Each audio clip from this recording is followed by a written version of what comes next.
Hey Sarah, how's it going? Good. How are you doing, Rebecca? It's a nice sunny day. I'm It is, excited. yes, it's I sunny like over here as well.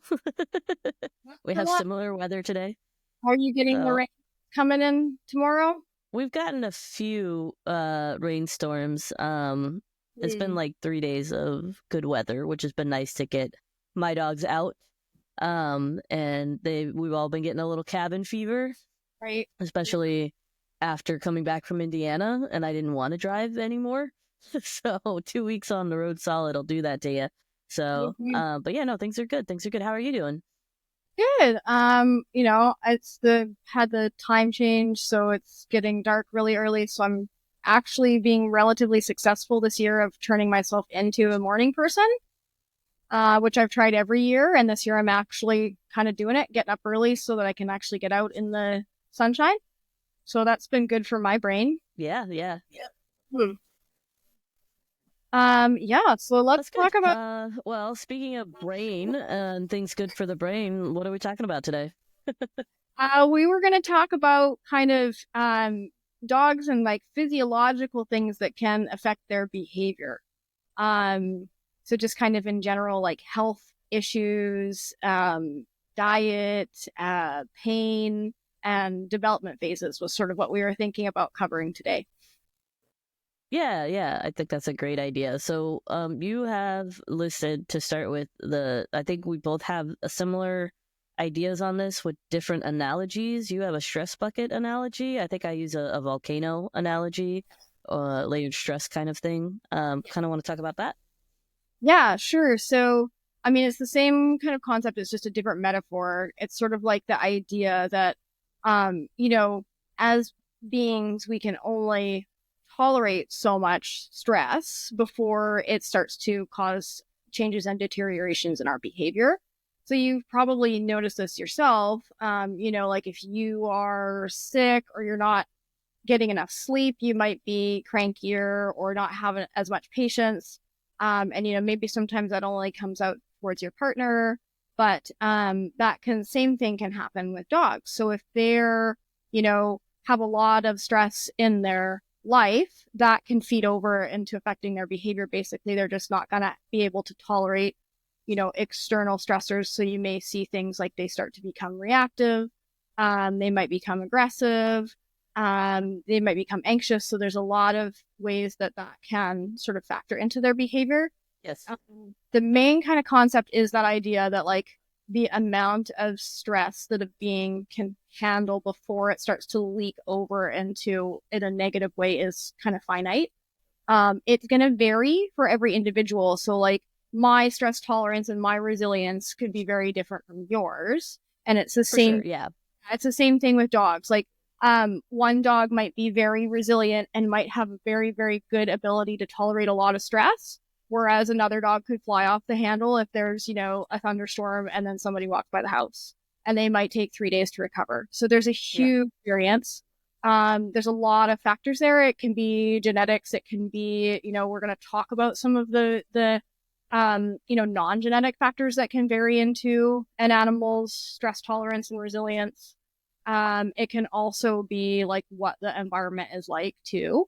Yeah, so I like to think of it as like a bucket or a bathtub that fills, and then kind of spills over. But also the volcano is another really good image where like it's just building up underneath, underneath, underneath, and you don't see it until all of a sudden it comes out the surface. And then that's when people are like, wow, my dog Where'd just that come from? want to know where my dog just Yeah. left, like what's happening. When there's Yeah. been all this stuff that's been building up that has been invisible. But if you start kind of like understanding your dog, you might be able to find out kind of like what those lower layers are and kind of like Yeah. what are the things that are causing this bucket to fill up, right? And what are the Exactly. empty it. So that's kind of what I wanted to start with talking about is like what are some of the things that will kind of like cause the volcano to build or cause the bucket. Yeah. And Before we get into it with the dogs, I want to kind of use the analogy that I use to relate to my clients so that they can understand it a little bit better. Like I have visual cues and everything too, but one of the like little story analogies that I'll often throw out there is imagine you wake up late, you didn't get your coffee, you're on your way to your work and you get pulled over and you get a ticket. Then you get pulled into a meeting with your boss and it's not good news, right? And then, things get canceled or whatever. It just starts to stack. And then you come home and your partner's like making dinner and they go, hey, can you take out the trash real quick? And you literally just walked in the door and you didn't get your coffee. You woke up late. You got pulled over. You got pulled into a bad meeting with your boss. And then you just go, hey, I just got home. Can you get off my back for a second? Being asked to take out the trash is a very innocuous activity. It has no emotional egregence to it. It is just the fact that all of those other things happened that day and you just walked in the door and your patience and capacity has been shot. So there's usually the sort of storyline that I kind of give to clients to help them understand what I mean by the volcano or the stress bucket spilling over. It's like all of those things don't matter individually, but it all happened in one day or over the course of a week. And now somebody asking you to do something that you have no problem doing on a day-to-day basis is suddenly an egregious thing that makes you kind of snap. So Right. Your bucket is full. And this is also commonly known as trigger stacking too. So I just wanted to put there because some of you might have heard that concept. It's the same thing. It's just boom, boom, boom. It's the same thing, yeah. Things that you could tolerate one at a time happen in sequence and it causes a blow up. It's usually more commonly used for dogs that are reactive. But this is something that can kind of also be more broadly applied. So if we're thinking about our stress bucket or our stress volcano with dogs, what are some things that could cause that to fill? If just like with us, if the dog is not feeling well, if they have allergies or an upset stomach, or they're in pain, and pain can come from a lot of places, ear infection, dental, spinal. And a lot of people think, well, I'm going to know if my dog is in pain. And I just want to address that quickly, and we can talk about pain a little bit more. Animals are really, really good at hiding it. It's a survival tactic. So you may not know when your dog is in pain. And a lot of the time, it's their behavior that we actually pick up, but we don't recognize that it's signs of pain or upset. So that's why behavior trainers are always like, well, let's look at the self, let's look at the body, let's look at is there something that's causing this? Because all of that underlying stuff could actually just be, fuel to the fire.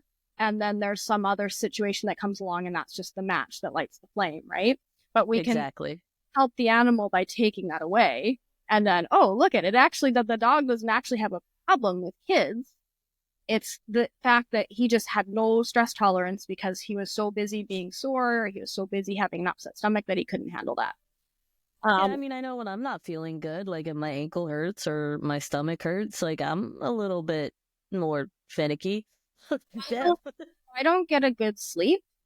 I'm not a very nice Sleep is so important. Oh yeah, I'm not a nice person. If I have less than 6 hours of sleep, especially on a consecutive basis, it gets worse and worse and worse. So I think we're going to go into kind of more details of some of the physiological stuff, but I would like to kind of talk about maybe some of the environmental things that could also increase the dog's baseline stress level. So it could be even things like if your house is really chaotic, if you have a lot going on, it could be something that's permanent, like maybe you just have a lot of kids and there's always people coming and going, or it could be something that is less permanent, like maybe you're doing renovations. Or we had a situation where we had roofers, and it just so happens that we are in an upstairs apartment that has a roof deck. So our main window, there was all of a sudden men walking by there and stomping around, and it really affected my dogs and my cats. So it can be, unusual changes, or it can be something that's steady. It could be not getting enough exercise. That's a big one in my house. That is a big one in my house. I know where my dog's caps are. Fighter has about 3 days in him if things are really crazy and just, work is against the wall here. He's got about 3 days before I start having to do crate rotate, or I need to get him out to do flirt pole or something. And as he ages, it gets better, but that is a big one in my house that I have to watch, especially with this one here too, who has elbow dysplasia, which limits his activities. So he's got about a week in him before he starts to go a little stir crazy.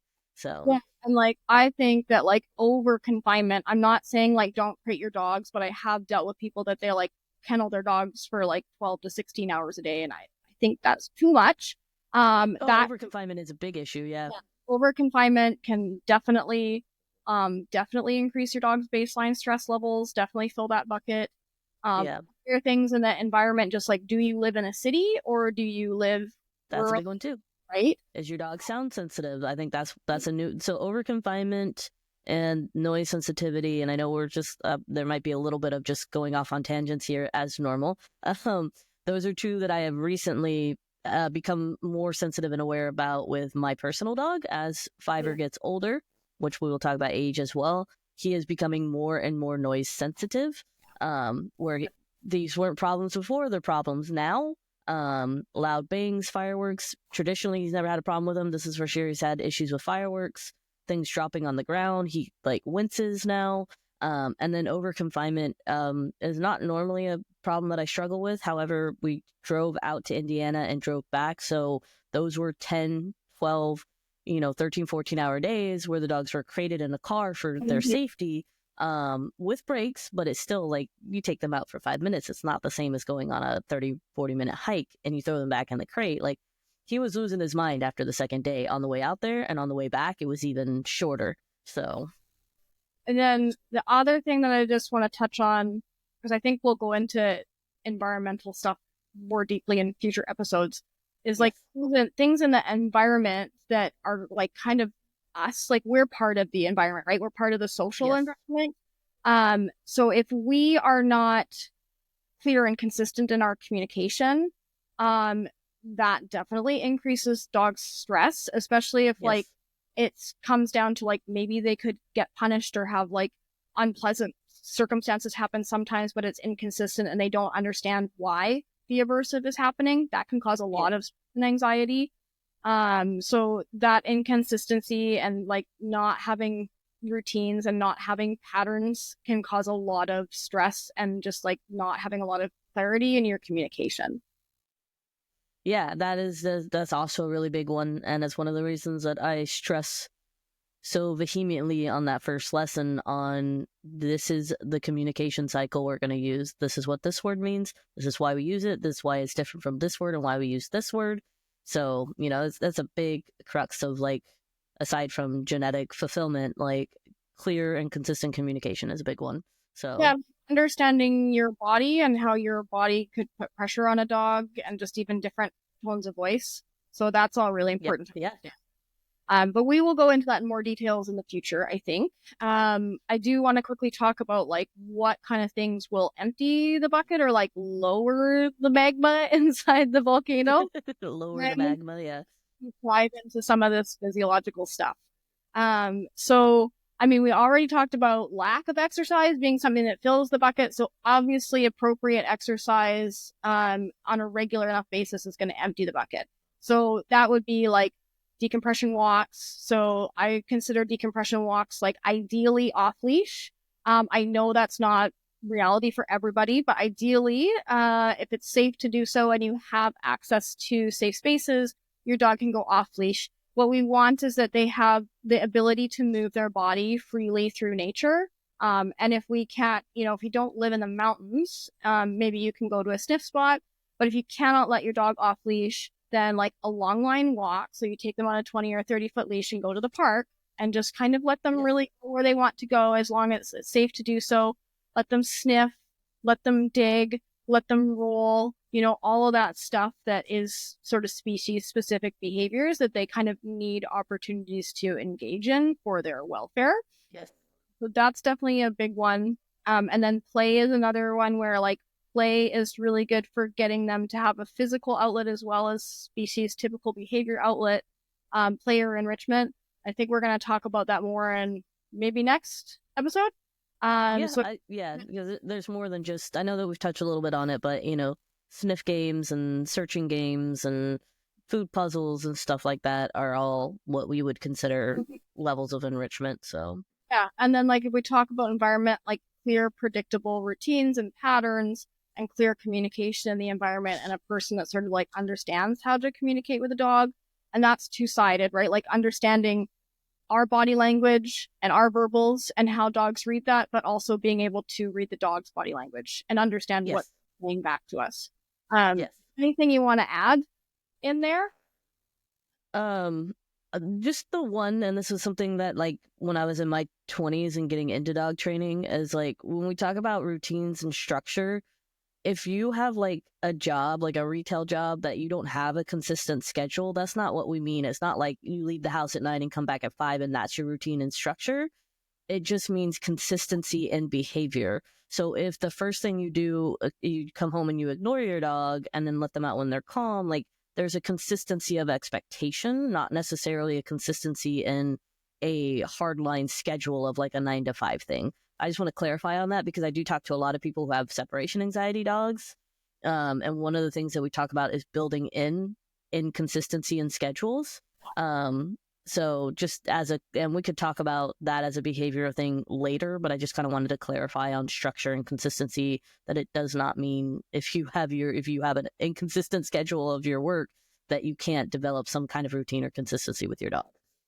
So let's talk about some health stuff that Yes.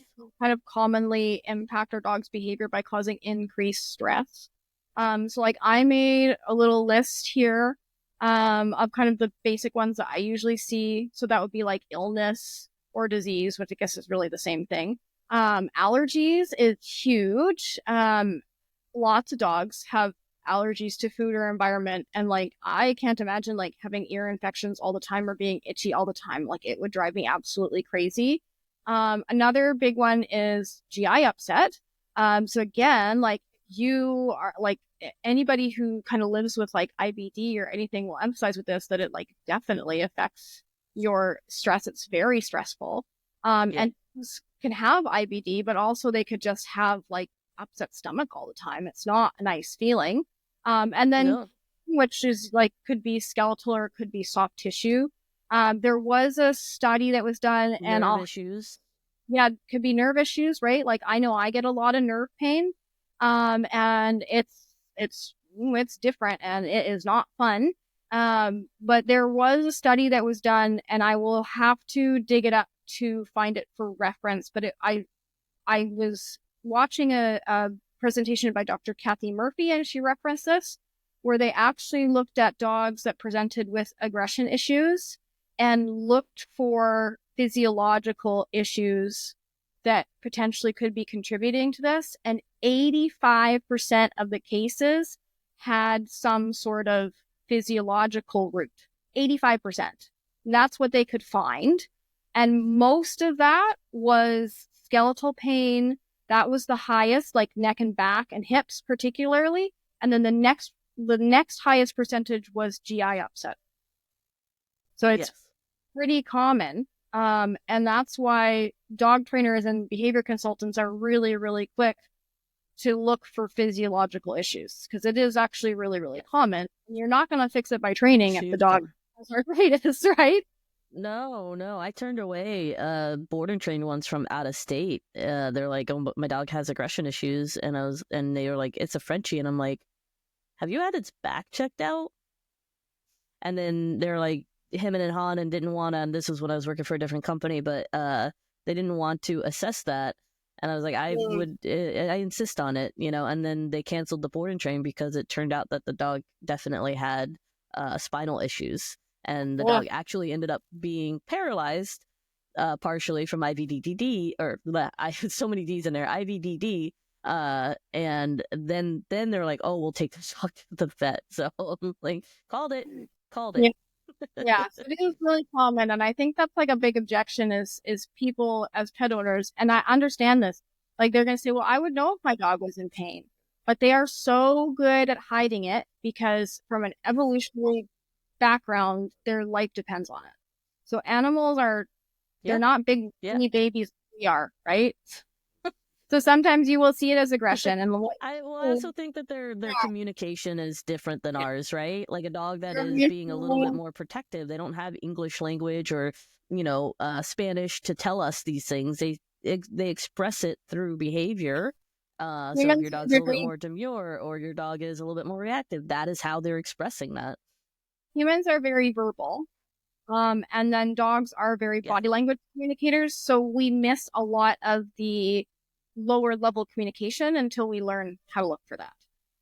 Did you have any other kind of health issues that you can think of? So like, I think I already said this, but pain could be teeth, it could be ears, it literally could be anything. Um, It a could be lot of those. anything. I mean, Archer's got bilateral elbow dysplasia. That's like a form of like, a pain issue, arthritis, uh, all of that. Yeah, it's sensitive. Yeah, we kind of you went through the gamut of it. I don't think there's really anything to add because I think as we talk about how we keep our dogs healthy, we'll touch on very specific examples. And before we do that, I think we should talk about like how do we know if health might be affecting our dog's behavior? So, like, if you're a pet owner, what are some things that you can kind of key in on and be like, well, maybe this isn't a training issue, right? Don't, call the trainer and invest money in that board and train if it's something that actually needs to see the vet. Um, so some of the things that we'll look at as behavior consultants and trainers is like, does the dog have a history of illness?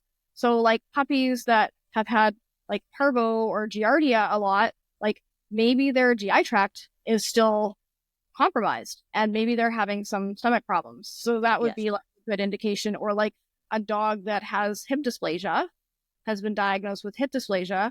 Maybe they have arthritis, early onset arthritis. Is there a history of any kind of injury too, right? Like I have had dogs that like they were hit by a car at a young age and then developed behavior issues. And it's like, okay, well, yeah, now there's arthritis there. And treating the pain kind of made the behavior issues go away. So like other things would be like, is the dog itchy? Do they have ear infections? Are they licking themselves or chewing on certain body parts? That's a big one. And a lot of people think, oh, it has to be allergies. And sometimes it is like allergies or yeast infections in the feet. But sometimes the dogs will lick their feet and their legs because that's what they can access. And it's actually a response to pain in other parts of their body. My dog, Dexter, he was on a certain type of pain med years ago. And it was one of those pain meds that can affect their organ function. And how I knew something was wrong is he actually started licking his front leg to the point where he was licking the fur off.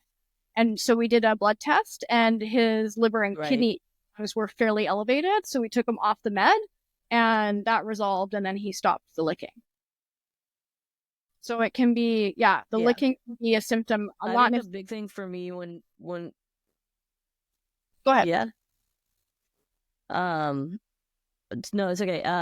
When I go into a consult, the first thing that I will usually ask if somebody is calling me for reactivity or biting or a change in behavior, such as sudden, urination in the house that they hadn't done before, those are like probably the top 3 phone calls that I get. Like, my dog's reactivity has gotten worse, or um, my dogs are fighting in the house and they've never done that before, or my dog is suddenly regressed on potty training and they're over the age of 3 or 5 or 7 or whatever. And I'm like, well, when's the last time you went to the vet? Like this, I don't know that this is a behavior issue. We got to get vet clearance first.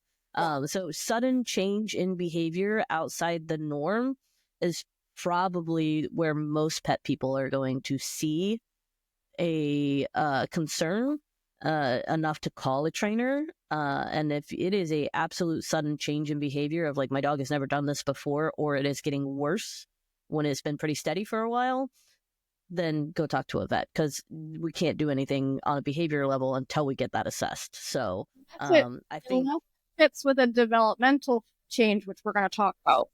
right. Yes, of course. 100%. I'm just saying those are usually the calls that I get because most people aren't going, oh, my dog just licks their feet a lot. They don't process. Like, you should look for that. That's why you're listening to us. We're telling you this. But I'm just saying that most people, I don't get that phone call until So, there is that sudden change in behavior. And then I get the phone call and I'm like, go see a because vet. the dog So, has always licked their feet, right? But these are things that I'll look for. But you're right. yes. People are going to generally notice that behavior change. So a sudden onset of the behavior is a really good key that it could be physiological. Yes. The other stuff we already talked about, like GI issues. One of the other things is I'll ask is your dog sensitive to having like any particular part of their body handled, right? Like, oh, he won't let me touch his mouth. He won't let me touch his ears. He doesn't like it if I touch his back left foot, right? Yeah. Those are kind of important clues as well. And then, yeah, definitely the sudden onset and then age. So we're going to talk about age and development because you're totally like right. Like another thing that I get a lot is like I have a senior dog who's now peeing and pooping in the house or isn't listening, or the senior dog doesn't like the Yeah, pup. It's like, okay, well, that's all actually pretty normal, and I cannot train that. Um, yeah. Sorry, your senior dog went deaf. Of course they're not listening. talk a little bit about like kind of some of the we've talked a lot about like oh people often miss these lower level signs from the dog that they might be in pain or uncomfortable. Let's talk about some of the body language that people might see. Yeah, so I know just from my experience, I've got the two spectrums in my house. I've got the dog that will decrease their social interaction, meaning that they will seek more quiet areas and they will seek not to be in the middle of things. And then I've got the opposite. I've got two dogs who generally do not seek out social behavior. Like they'll stay neutral, but they don't like go out of their way to constantly, get pets or want attention. And Cooper back here, he's that dog. He's like doesn't go out of his way to seek attention. If he's becoming needy or clingy, then I know something is wrong. So the opposite ends of the spectrum of very like either they're completely avoiding and taking themselves out of situations, or they are becoming progressively clingier and seeking attention that they probably normally wouldn't. Yeah. So those are my two barometers for my own dogs that something has gone wrong and I need to assess it. So Two of my dogs get visibly anxious, so they're like unsettled, pacing. When Quill has an upset stomach, she'll pace around with her head down. She can't settle. She's like wants to sit by me and then gets up and she's just like really, really anxious. Dexter's response to pain and discomfort has always been anxiety. He's one of those really cool cases where like he does not present normally. He gets anxious, he gets reactive, he gets guardy, and that means that he's hurting somewhere. He gets sensitive to the environment as well. So behavior changes. But I wanted to talk about like some of the specific body language stuff that people might see. So like if you are handling your dog, and like this is like one of the things that I'll do is kind of do like a bit of a pain assessment with clients. So I'll just kind of client dogs, not the clients. I'm like, here, let me poke you in your back. Does that hurt? So with client dogs, I'll just kind of like sort of start touching them gently and kind of like gently touching, their back. I'll usually start with the back and sort of see if I put a little bit of pressure down the spine, do the muscles like twitch? Like if you've ever yeah, seen yeah, yeah. It's like a little ripple. like at Yeah. in that weird nerve thing. So if that can be a sign of some muscle pain or imbalances in the back. But if you are kind of like touching your dog and you notice that maybe they turn their head away or they start licking their lips, those are, or even they're just like, I don't want you to touch me there. They'll sit or they'll move away. Those are low level communication signs of your dog saying like, hey, I'm not comfortable with this. So Yeah. those are things to watch for because a lot of people are like, well, he's not snapping or he is snapping when I do this, but there could be Yeah. other signals before the snap. We always see that because it's very dramatic, right? It's basically the dog's equivalent of screaming. But there's a lot Yes. of signals that are like, hey, I'm just not super comfortable with you touching me there that people will miss. The other one that I do want to talk about is the tap out belly up. So I've had a lot of cases where people are like, well, he shows me his belly and then I pet him and he bites me. So it's really, really, really hard to Yeah. tell the difference. But there's the very relaxed belly up. Oh, pet my belly. I'm submissive and I want you to touch me. And then there is a very stiff kind of rollover. And that is the dog actually saying, I would like you to stop touching me. Yeah. Uh, yeah. So and the difference is the looseness of the body language. The looseness, yeah. It's Really, tight. yeah, Yeah. really hard. Tight bodies, definitely. Another way that I will sometimes assess behaviors if I have the relationship with a dog, which if you are a pet owner, you should have developed some kind of relationship with your dog, hopefully. Being able to touch and pet in maybe areas a stranger might not be able to touch and pet. Another way that I might assess where something is wrong is asking for behaviors that I know they already know. If I Yeah. ask my dog to lay down and they are taking longer to lay down or refuse it when normally they wouldn't, then I can assess that something might be wrong with their elbows, their paws, their back, whatever. I can start to make a game plan of assessing this more. A really good example is one time Fiverr had a tooth fracture that I couldn't see. I thought he, might have gotten, I don't know what was wrong with him. I was trying to assess it. He was clearly trying to avoid things. He was a little needy, a little anxious. And so I went through his roster of basic obedience behaviors aside from just touching him, because touching him on the major parts of his body wasn't showing me anything. I asked him to sit. He did fine with that. I asked him to lay down. He was fine with that. I asked him to do circles. He was fine with that. And then I asked him to bark, and he wouldn't do it. And this is a dog who loves the sound of his own voice. He really does. He has a huge vocal range. For a border collie terrier, like, you wouldn't think that he would have like a husky-like vocal range, but he does. And he wouldn't bark. And then so that helped me narrow it to, it had something to do with his mouth. And then I started to look, and I noticed a lump on the lower end of his jaw that was kind of hidden by his darker fur color, so it didn't really show very well. And then I did a little bit more looking around. I thought maybe he got stung by a bee. And so I let him rest for a little bit. I gave him some Benadryl, and it wasn't going away, and he still seemed uncomfortable. And then I was able to look at his mouth, and I realized that he had an interior slab fracture on his tooth, and that you couldn't see it from just lifting up his jowls. Like, you had to open his mouth to see, because it was on the inside of the mouth. The outside of his tooth looked totally fine.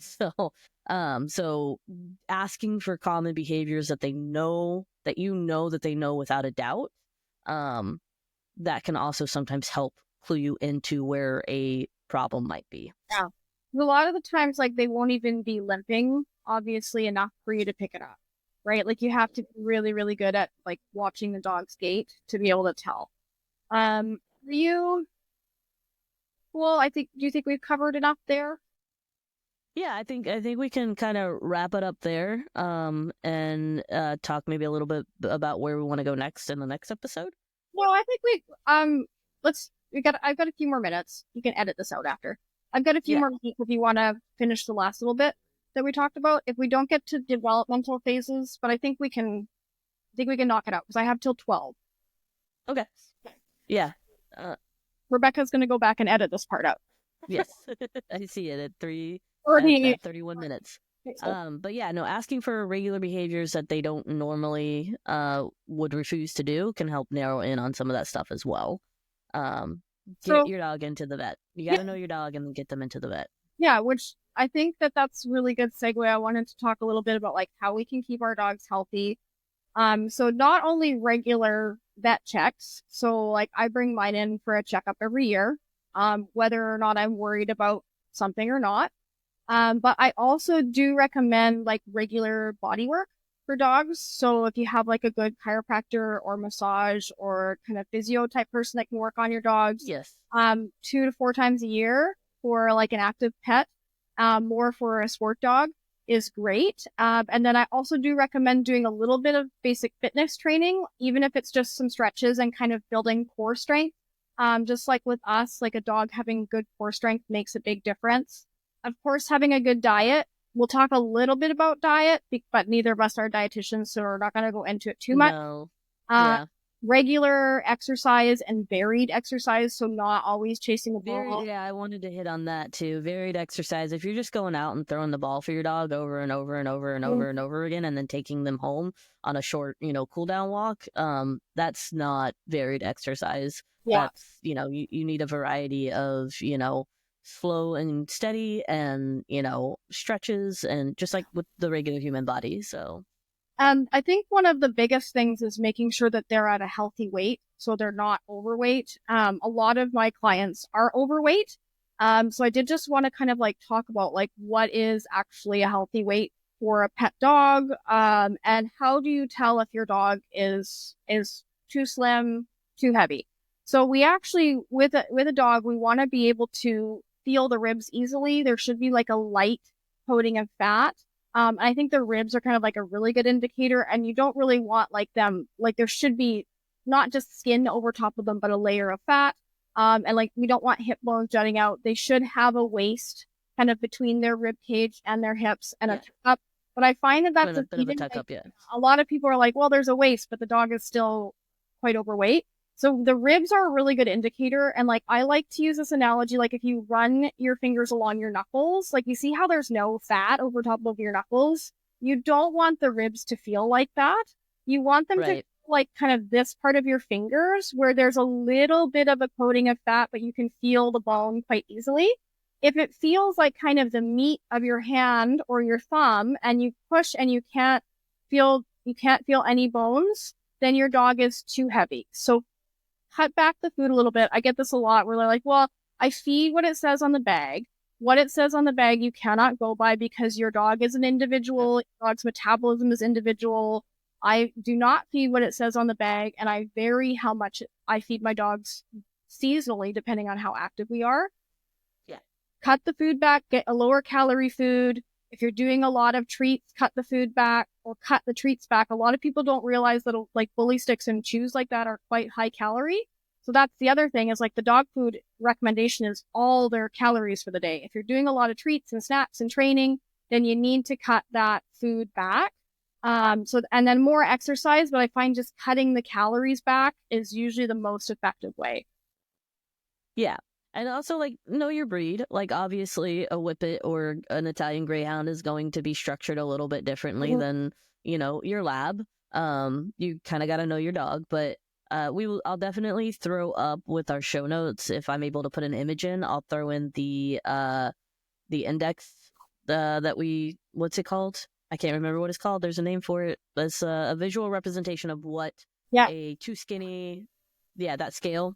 So I'll throw that up with our show notes if I'm able to put images into it. But that is also a factor in health. If your dog is starving because they're underfed accidentally, they're going to be a little bit more, pushy with things in a way that, I've had resource guarding cases where it was like the dog is just fed because they didn't realize that like it was a teenager and the metabolism was too high. So I they're just burning through calories. Yeah. More. I'll talk super briefly on diet because I don't want to go into it and I want to spend our time that we have left talking about development phases quickly. Diet, if you feel like your dog has allergies, try doing some limited ingredient diets or exclusionary diets. There are some really good like limited protein, high quality foods. You could try like kangaroo protein or like I feed Tina who has allergies and insect-based formula and it works really, really well for her. If you do raw, just make sure that it's balanced. Either you're buying like a commercial pre-made or you're adding supplements. If you do kibble, I do recommend feeding something that is like, not puppy chow. Sorry, Purina. Feed a good quality food, not Old Roy, please. If you can. My first dog ate gravy trains, so you can. Look, when we learn better, we do better. Yes, you can with your budget. And then I do recommend like 25% of their base diet should be like a whole food or a freeze dried. So if you can supplement with raw or freeze dried raw, and that makes a big difference because it gets the digestive enzymes and probiotics and stuff into their diet that kind of gets taken out when we kind of cook kibble. Even if it's like low bake, whatever, blah, blah, blah, it still takes a lot to get out. If you're not sure where to start, you can talk to, friends and family, and not everybody's going to have a knowledgeable opinion. As far as I know, dogfoodadvisor.com is an unbiased website that will give you realistic pros and cons of every bit of food that they have on their website. If I'm wrong on it being unbiased, I apologize ahead of time. But as far as I know, when I've looked into it, and they're also really good, you can get on the recall list. So if there's a recall in a brand that you normally buy, you just automatically get that email if something gets recalled, which I know I'm a part of that. So I used to feed Taste of the Wild, and there was a couple of recalls a few years back, and I knew because I had my email in their system. So I'll put that in the show notes as well. But yeah, talk to your vet and talk to people out there that have done, do your research. I know that's such a vague way of saying it, but do your research and then watch your dog. Just because, somebody really, really loves a raw diet doesn't mean that your dog is going to jive with it. So doesn't do well for all of them. No. We did want to talk about development phases, but I do have to go for another. Yeah, I think we should save that. I think that could be a whole episode, honestly. So let's save that for the next one. All right. How can they get in touch with you, Sarah?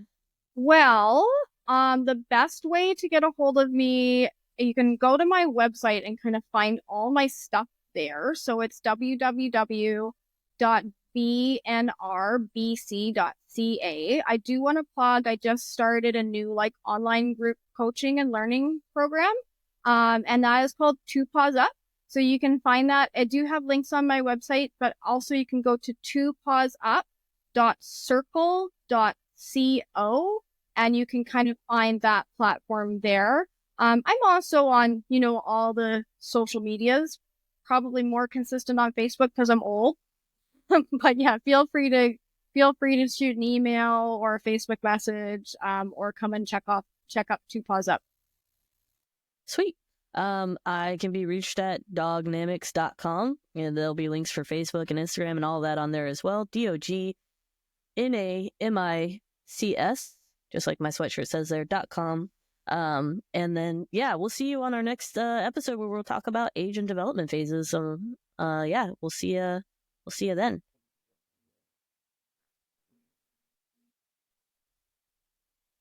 Is it not playing? I don't hear anything. That's so weird that it's not playing. Anyways, I'll add it after. It's all good. I wonder why it's not playing. I'm gonna stop the recording.